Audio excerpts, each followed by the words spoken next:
আজকে শ্রাবণ মাসের যে শেষ দিন, তো আজকে মা মনসা মায়ের পুজো। তো সবাইকে মনসা পূজার অনেক অনেক শুভেচ্ছা অভিনন্দন।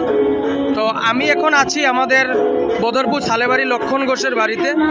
অনেক সুন্দর একটি প্রতিমা এবং প্যান্ডেল করেছে ওরা, অনেক সুন্দর।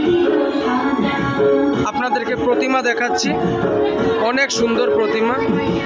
দেখুন মায়ের এই অপূর্ব সুন্দর মুখ আজকের এই সুন্দর মনোরম শুভ মুহূর্তে। মাকে কীরকম লাগছে বলবেন। কিছুক্ষণের ভিতরে পুজো শুরু হবে, তাই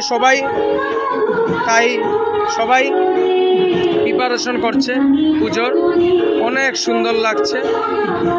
সবাইকে জয় মা মনসা বলে এই ভিডিওটি শেষ করছি। ভালো লাগলে সবাই কমেন্ট করে, সবাই লাইক এবং শেয়ার করে দিবেন।